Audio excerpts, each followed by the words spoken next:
कर्पूरगौरं करुणावतारं संसारसारं भुजगेन्द्रहारं सदा वसन्तं हृदयारविन्दे भवं भवानी सहितं नमामि। भवं भवानी सहितं नमामि।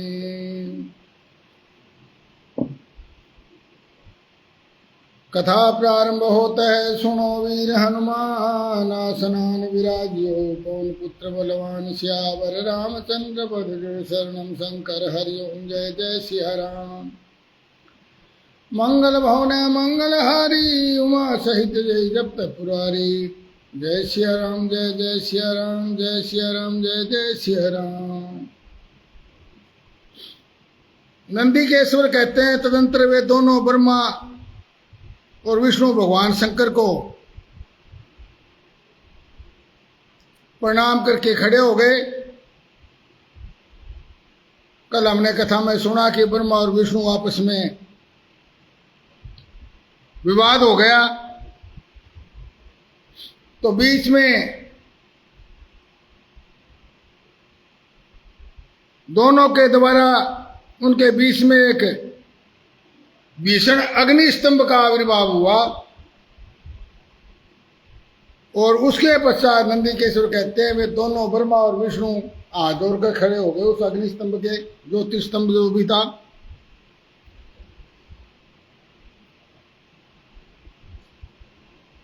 दाएं ब्रह्मा और बाएं विष्णु।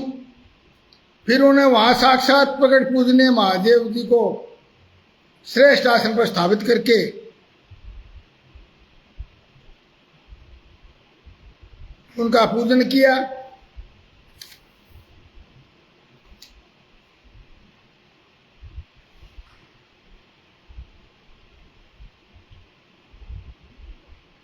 उनकी पूजा से प्रसन्न होकर के महादेव जी ने मुस्कुराकर कहा, पुत्रों आज का दिन एक महान दिन है।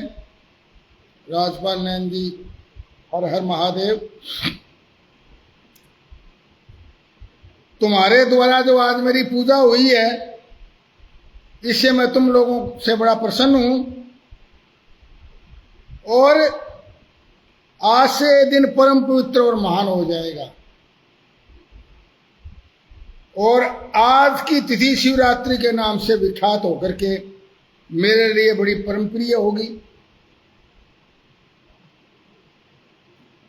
इसके समय जो मेरे लिंग यानी आकृति से रहित निराकार रूप, लिंग का मतलब आकृति से रहित निराकार, आकृति से रहित निराकार स्वरूप के प्रतीक जिसको लिंग बोलते हैं, और वेर यानी कि साकार रूप यानी मूर्ति, दोनों की जो शिवरात्रि को दिन रात निराहार और जितेंद्रिय रह करके अपनी शक्ति के अनुसार मेरी यथाउचित पूजा करेगा उसके फल का वर्णन सुनो। 1 वर्ष तक मेरी पूजा करने में जो फल मिलता है वो सारा फल केवल शिवरात्रि को मेरा पूजन करने से मिल जाएगा। हर हर महादेव। जिस समय पहले मैं ज्योतिर्मय स्तंभ रूप में प्रकट हुआ था वह समय था मार्गशीर्ष मास में आद्रा नक्षत्र से युक्त पूर्णवासी या प्रतिपदा यानी एकम। जो पुरुष इस समय पर पार्वती सहित मेरा दर्शन करता है या मेरी मूर्ति या लिंग की झांकी करता है वह मुझे कार्तिकेय से भी ज्यादा पसंद प्रिय है।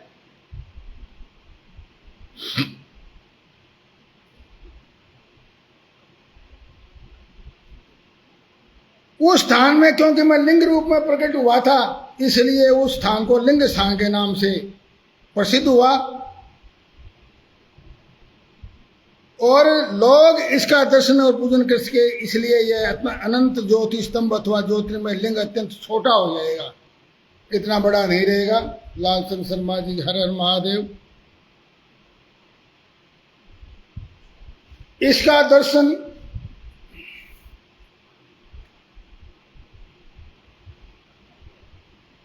यानी कि जो अग्नि स्तंभ था वो पिंगल करके और जम करके, पिंगल नहीं जम करके छोटा होकर के बिल्कुल पत्थर रूप में छोटा हो जाएगा। इस लिंग का दर्शन जो दर्शन करेगा, स्पर्श करेगा यानी इसको छुएगा और या ध्यान करेगा, तो उस मनुष्य की जन्म और मृत्यु के कष्ट को उसको नहीं भोगने पड़ेंगे। अग्नि के पहाड़ जैसा जो यह शिवलिंग प्रकट हुआ है, इसके कारण इस स्थान को अरुणाचल प्रदेश के नाम से विख्यात होगा। तो वो आज का जो अरुणाचल प्रदेश है वो स्थान अरुणाचल नाम से प्रसिद्ध होगा। अरुण माने सूर्य, आंचल का मतलब सूर्य का आंचल, और यानी कि पूर्व से पूर्व में हो गया। यहां अनेक प्रकार के बड़े बड़े तीर्थ प्रकट होंगे। मेरे दो रूप हैं, सकल और निष्कल। दूसरे किसी के भी ऐसे दो रूप नहीं है। ब्रह्म भाव मेरा निराकार रूप है यानी निष्कल रूप है, निराकार रूप है, और महेश्वर भाव मेरा साकार यानी सकल रूप है।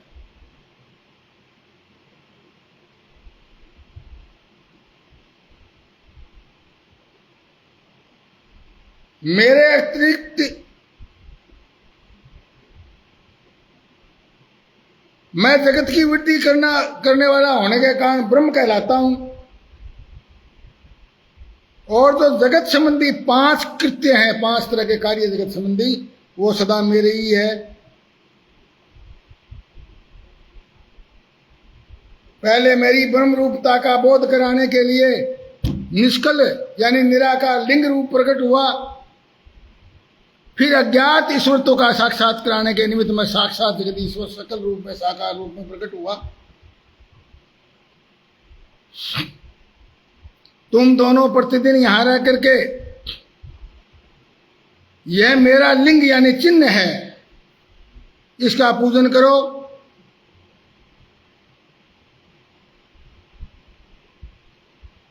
मेरे एक लिंग की स्थापना करने का यह फल बताया गया है कि उपासक को मेरी समानता की प्राप्ति हो जाती है।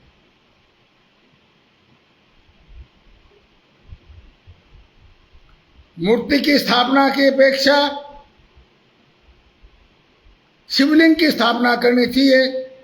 मूर्ति की स्थापना एक गौण कर्म है यानी उससे छोटा काम है। शिवलिंग के अभाव में यदि मूर्ति आपने लगा दी तो उसका कोई महत्व नहीं है, और वो स्थान मुक्ति युक्त होने पर भी स्थान या क्षेत्र नहीं कहलाएगा।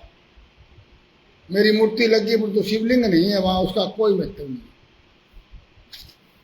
ब्रह्मा विष्णु ने पूछा, प्रभु आपने सृष्टि के जो 5 कृत्य बताए हैं, 5 कार्य बताए हैं, वे सृष्टि किसको कहते हैं? वो कार्य जो है सुरेश गोस्वामी जी, हर हर महादेव,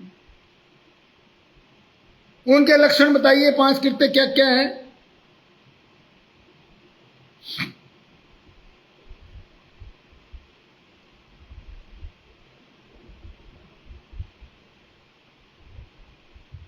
भगवान शिव ने कहा, सुनिए ब्रह्मा और अच्युत, आप सुनिए। सृष्टि, निर्माण, पालन यानी सृष्टि सृजन, सृष्टि का निर्माण करना, उसका पालन करना, संहार करना, फिर तिरोभाव, अनुग्रह, ये 5 ही मेरे जगत संबंधी कार्य हैं जो नित्य सिद्ध हैं।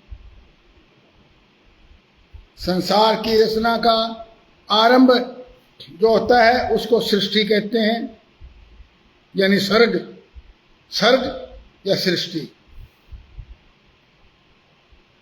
मुझसे पालित होकर सृष्टि का सुस्थिर रूप है, उसको स्थिति बोलते हैं। और फिर इसका विनाश करने का नाम संहार बोला जाता है। प्राणों के उत्क्रमण को तिरोभाव कहते हैं। प्राण का उत्पन्न होना, सजीव होना, ये तिरोभाव है, और इससे छुटकारा मिल जाना ये मेरा अनुग्रह है, यानी मेरी कृपा। ये 5 कार्य मैं करता हूं।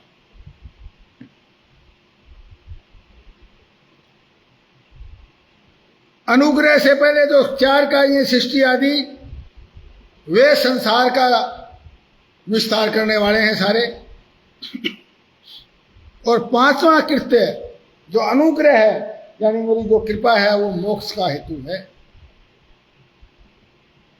और वह सदा मुझ में ही अचल भाव से स्थिर रहता है। मेरे भगतजन इन 5 कृत्यों को 5 भूतों में देखते हैं, यानी 5 तत्व जो जिससे हमारा शरीर बना है, 5 महाभूतों में ही मेरे इन 5 रूपों को देखते हैं। सृष्टि भूतल में, धरती का जो तल है, इस स्थान, इस सृष्टि की जो स्थिति है वो जल में, संहार अग्नि में, अग्नि से संहार होता है सब चीजों का, जल से पालन होता है, और वायु से तिरोभाव होता है, प्राणों का संचार होता है।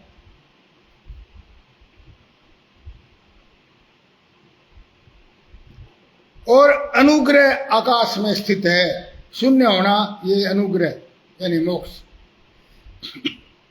इस तरह 5 तत्वों में 5 मेरी स्थिति है। पृथ्वी से सबकी सृष्टि होती है। पृथ्वी के बिना सृष्टि को कल्पना करना ही संभव नहीं। पृथ्वी है तो उस पर सृष्टि है। आकाश शर्मा जी, हर हर महादेव। और फिर सब जल से सबकी वृद्धि होती है। जल के बिना किसी भी जीव की वृद्धि नहीं हो सकती। जीव सजीव किसी की भी वृद्धि नहीं हो सकती। निर्जीव सजीव कोई भी हो। जल से सबकी वृद्धि और जीवन की रक्षा होती है। आग सबको जला देती है यानी संहार कर देती है। वायु सबको एक स्थान से दूसरे स्थान पर ले जाती है। और आकाश सबको अपने में समेट देता है यानी अनुग्रहित कर देता है, अपने में सोच लेता है। विद्वान पुरुषों को यह विषय इसी रूप में जानना चाहिए। और इन्हीं 5 कृत्यों का भार वहन करने के लिए मेरे 5 मुख हैं। 4 दिशाओं में 4 मुख और इनके बीच में 5वां मुख है। पुत्रों, तुम दोनों ने तपस्या करके मुझे प्रसन्न करके सृष्टि और स्थिति नामक 2 कृत्य प्राप्त कर लिए हैं। यानी कि सृष्टि का निर्माण और सृष्टि का पालन। ये दोनों तुम्हें बहुत प्रिय हैं, ये दोनों कार्य। इसी प्रकार मेरी विभूति स्वरूप रुद्र और महेश्वर ये 2 अन्य उत्तम कृत्य संहार और तिरोभाव मुझसे प्राप्त किए हैं। राम भवन जी, हर हर महादेव।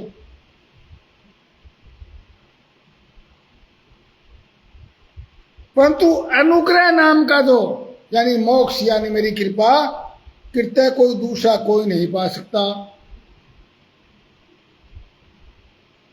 रुद्र और महेश्वर अपने कर्म को भूले नहीं है, इसलिए मैंने उनके लिए अपनी समानता प्रदान की है। उनको वो मेरे ही समान है, मेरे ही अंश है। तुम भी मेरे अंश हो परंतु वो मेरे समरूप हैं, रुद्र और महेश्वर। वे रूप में, वेशभूषा में, कृत्य, वाहन, आसन, आयुध आदि में मेरे समान है। स्वरूप में मैंने पूर्व काल में मैंने अपने स्वरूप भूत मंत्र का उपदेश किया है, जो ओंकार रूप में प्रसिद्ध है। वह मंगलकारी मंत्र सबसे पहले जो मेरे मुख से प्रकट हुआ, ओंकार प्रकट हुआ, जो मेरे स्वरूप को बोध कराने वाला है।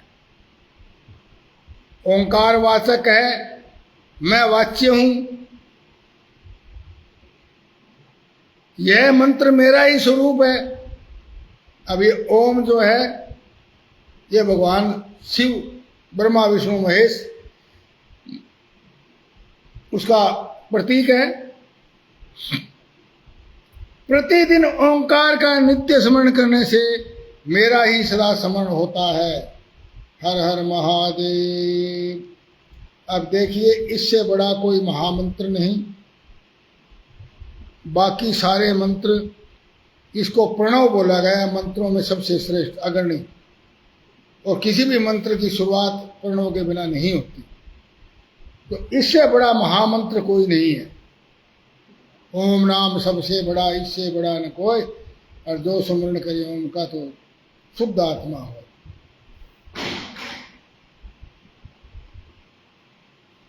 प्रतिदिन ओंकार का निरंतर स्मरण करने से मेरा ही स्मरण होता है सदा। मेरे उत्तर वाले मुख से एकार का, अब ये ओम शब्द है, 3 अक्षरों से बना है, ए, उ और मैं। तो उत्तर का जो मुख है मेरा,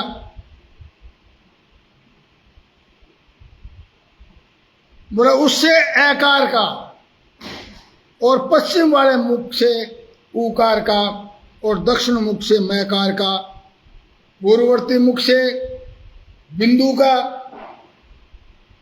तथा मध्यवर्ती मुख से नाद का प्रकट हुआ, प्रकटीकरण। इस प्रकार 5 अवयवों से युक्त ओंकार का विस्तार हुआ। इन सभी अवयवों से एकीभूत होकर के यह प्रणव ओम नामक एक अक्षर हो गया। इन 5 अक्षरों से मिलकर के फिर ये एक ही अक्षर होगा, ओम।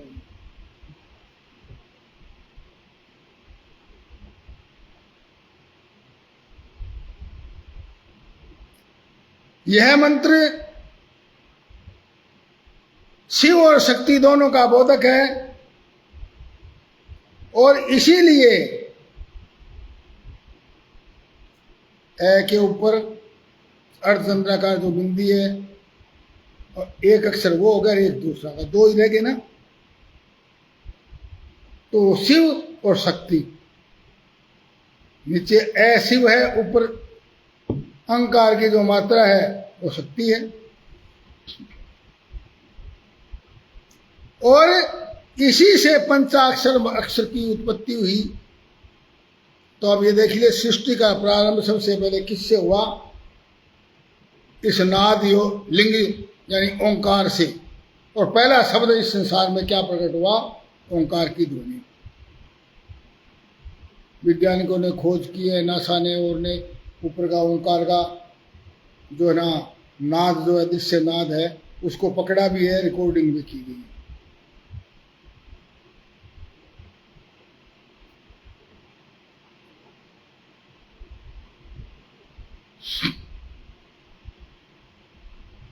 इसी से पंचाक्षर अक्षर की उत्पत्ति हुई, पंचाक्षर मंत्र की, यानी ओम नमः शिवाय। इस पंचाक्षर मंत्र से मातृका वर्ण प्रकट हुए, जो 5 भेद वाले हैं, यानी ए, ई, उ, री और ली, ये 5 मूलभूत स्वर हैं। फिर उनसे दीर्घ स्वर बने, डबल, ऐसे आ, ई से छोटी, ई से बड़ी, छोटे ऊ से बड़ा ऊ। तो इसी पंचाक्षर मंत्र से मातृका वर्ण प्रकट हुए, यानी स्वर और व्यंजन, जो 5 भेद वाले हैं। इसी मंत्र से त्रिपदा गायत्री का प्राकट्य हुआ। रविंद्र शर्मा जी, हर हर महादेव। और उन मंत्रों से गायत्री से जो है, गायत्री मंत्र पैदा हुआ। गायत्री से वेदों का प्रकटीकरण हुआ, वेद से करोड़ों मंत्र निकले आगे। अब ये समझ में आ गया। सबसे मूल अक्षर ओम था, उससे ओम नमः शिवाय, उससे फिर स्वर और व्यंजन, और स्वर व्यंजन से फिर आगे गायत्री मंत्र, और गायत्री मंत्र से वेद, और वेदों से करोड़ों मंत्र पैदा हो गए।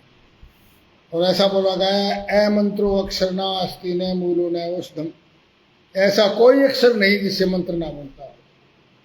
तो ये स्वर और व्यंजन मिलाकर के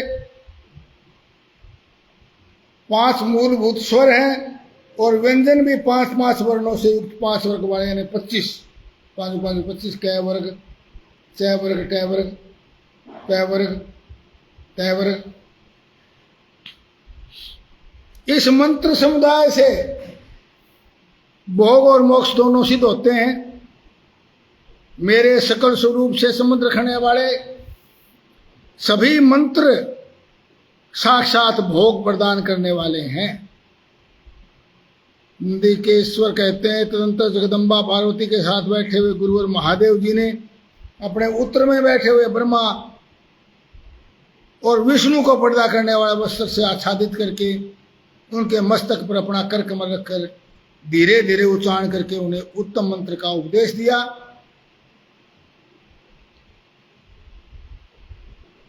तीन बार मंत्र का उच्चारण करके भगवान शिव ने उन दोनों को, शिष्यों को मंत्र की दीक्षा दी। तो वे आदि गुरु कौन हो गए सृष्टि के? भगवान महादेव। मंत्र की दीक्षा दी, उसके पश्चात उन शिष्यों ने गुरु दक्षिणा के रूप में अपने आप को समर्पित कर दिया और दोनों हाथ जोड़कर उनके समीप होकर के जगत गुरु देवेश्वर जगत गुरु का स्तवन किया। ब्रह्मा और विष्णु बोले, हे प्रभु आप निष्कल रूप हैं, आपको नमस्कार है। आप प्रणव लिंग वाले,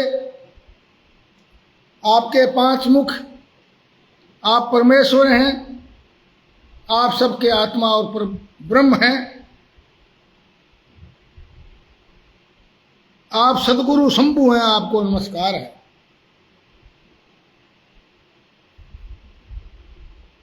महेश्वर बोले, आद्रा नक्षत्र से युक्त चतुर्दशी को प्रणव का जप किया जाए तो वह अक्षय फल देने वाला होता है।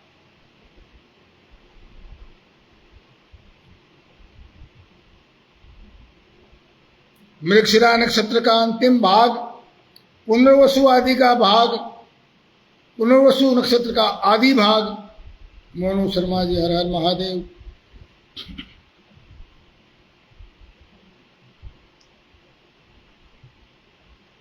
मेरे दर्शन पूजन के लिए चतुर्दशी तिथि निश्चित व्यापनी अथवा प्रदोष व्यापनी लेनी चाहिए। पूजा करने वालों के लिए मेरी मूर्ति और लिंग दोनों समान है, फिर भी मूर्ति की अपेक्षा लिंग का स्थान बहुत ऊपर है। कुलदीप सिंह जी, हर हर महादेव। इसलिए मुमुक्षु पुरुषों को चाहिए कि वे मूर्ति की से भी श्रेष्ठ समझ के लिंग का ही पूजन करें। हर हर महादेव। लिंग का ओंकार मंत्र से और मेरी मूर्ति का पंचाक्षर मंत्र ओम नमः शिवाय से पूजन करना चाहिए। शिवलिंग की स्थापना सौम्य करके अथवा दूसरों से स्थापना करवा करके उत्तम द्रव्यमय उपचारों से पूजा करनी चाहिए। इससे मेरा पद सुलभ हो जाता है। इस प्रकार दोनों शिष्यों को उपदेश तय करके भगवान से वही अंतर्ध्यान हो गए। यीशु ने पूछा, सूर्य जी शिवलिंग की स्थापना कैसे करनी चाहिए? सूर्य ने कहा, ध्यान से सुनो। अनुकूल और शुभ समय में किसी पवित्र तीर्थ में, नदी आदि के तट पर रुचि के अनुसार ऐसी जगह पर शिवलिंग की स्थापना करनी चाहिए जहां नित्य पूजन हो सके। पार्थिव द्रव्य से, जलमय द्रव्य से अथवा तेजस पदार्थ से अथवा अपनी रुचि के अनुसार कर्पोक्त लक्षणों से युक्त शिवलिंग का निर्माण करके उसका पूजन करना चाहिए। उसका पूरा फल प्राप्त होता है। यदि चल प्रतिष्ठा करनी है तो इसके लिए छोटा शिवलिंग अथवा विग्रह श्रेष्ठ माना गया है, और यदि अचल प्रतिष्ठा करनी है तो स्थूल शिवलिंग अथवा विग्रह अच्छा माना गया है। शिवलिंग का पीठ गोलाकार चौकोर, त्रिकोण अथवा खाट के पाए की भांति ऊपर नीचे मोटा, बीच में पतला होना चाहिए। पहले मिट्टी से प्रस्तर या पत्थर, प्रस्तर अर्थात पत्थर आदि से अथवा लोहे आदि से शिवलिंग का निर्माण करना चाहिए। जिस द्रव्य से शिवलिंग का निर्माण हो उसी का पीठ भी बनाना चाहिए। सर्व प्रतिष्ठा वाले शिवलिंग में भी लिंग और पीठ का एक ही तरह का द्रव्य होना चाहिए,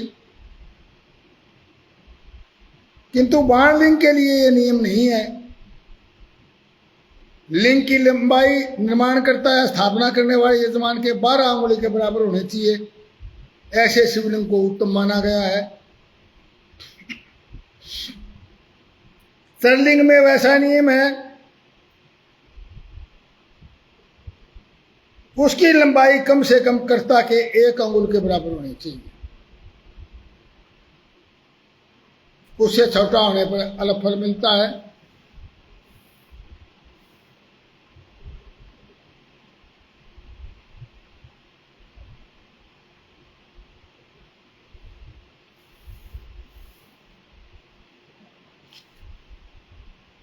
नाद घोष से महायुक्त महामंत्र ओम का उच्चारण करके शिवलिंग की स्थापना करनी चाहिए।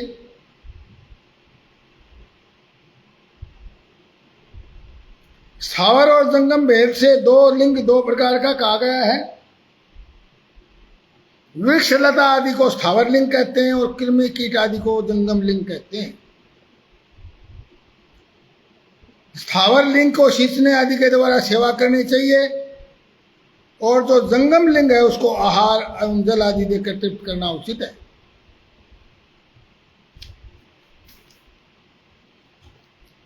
महालिंग की स्थापना करके विविध उपचारों द्वारा उसका पूजन करें। पंचोपचार, षोडशोपचार जो भी है, अभिषेक, नैवेद्य, नमस्कार, तर्पण, शिव पूजन,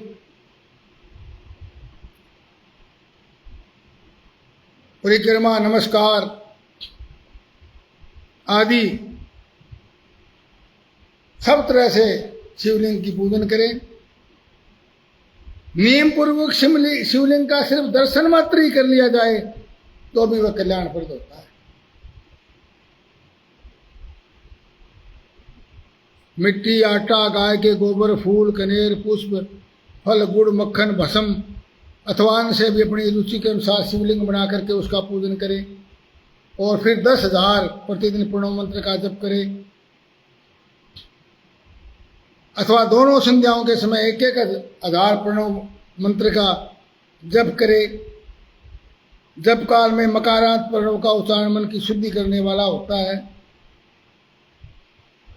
प्रतिदिन आदरपूर्वक 10,000 पंचाक्षर मंत्र का ओम नमः शिवाय का जप किया जाए तो उसे शिव की प्राप्ति करवाने वाला समझना चाहिए। ब्राह्मणों के लिए आदि में प्रणव से युक्त पंचाक्षर मंत्र अच्छा बताया गया है।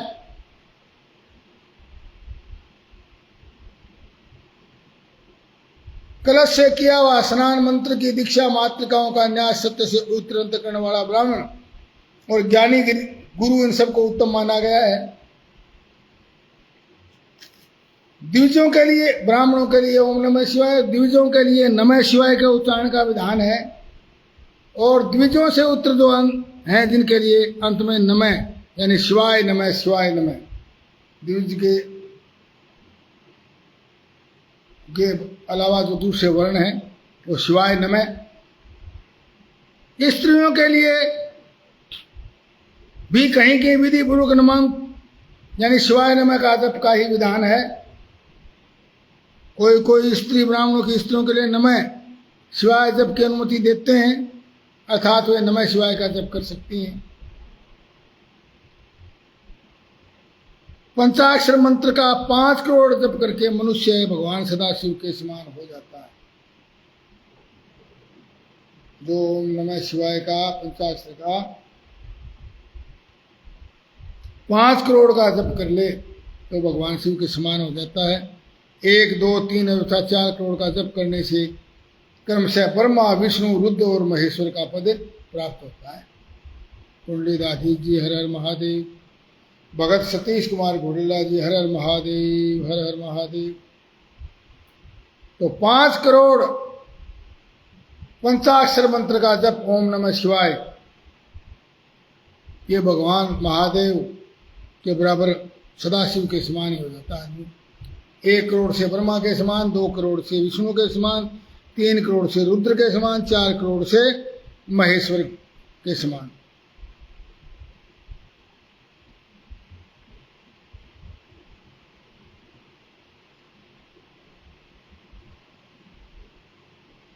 ब्राह्मण को चाहिए कि वह प्रतिदिन प्रातःकाल 1008 बार गायत्री का जप करे, यानी कि 10 मालाएं।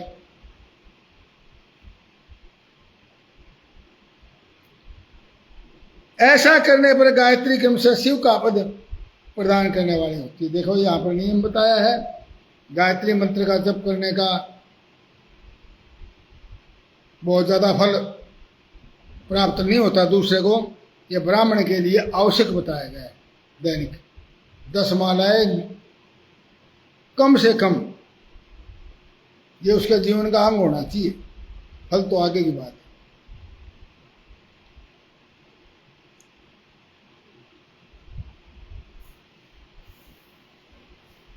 जो मनुष्य भगवान शिव के फुलवाड़ी अथवा बगीचे आदि लगाता है, शिव के सेवा कार्य के लिए मंदिर में झाड़ने बुहारने की व्यवस्था करता है, भगवान शिव के जो काशी आदि क्षेत्र है उनमें भक्तिपूर्वक नित्य निवास करता है,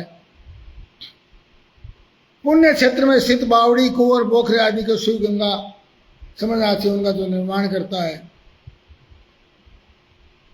ऐसा भगवान शिव का वचन है। वहां स्नान दान जप करके मनुष्य भगवान शिव को प्राप्त कर लेता है और मृत्यु पर्यंत शिव के क्षेत्र का आश्रय लेकर रहता है। वो शिव के क्षेत्र में अपने किसी मृत्यु संबंधी का दशा, मासिक श्राद्ध, सपिंडीकरण अथवा वार्षिक श्राद्ध करता है और शिव के क्षेत्र में अपने पितरों को पिंड देता है, वह सब तत्काल सब पापों से मुक्त हो जाता है। शिव के क्षेत्र में 5, 7, 3 या एक ही रात जो निवास कर ले, ऐसा करने से शिव की पद की प्राप्ति होती है। कथा समापत होते है, सुनो वीर हनुमान, कथा हमारी शिवलोक में आप करो विश्राम। सियावर रामचंद्र पद जय शरणम, शंकर हरिओम जय जय सिया राम। हर हर महादेव।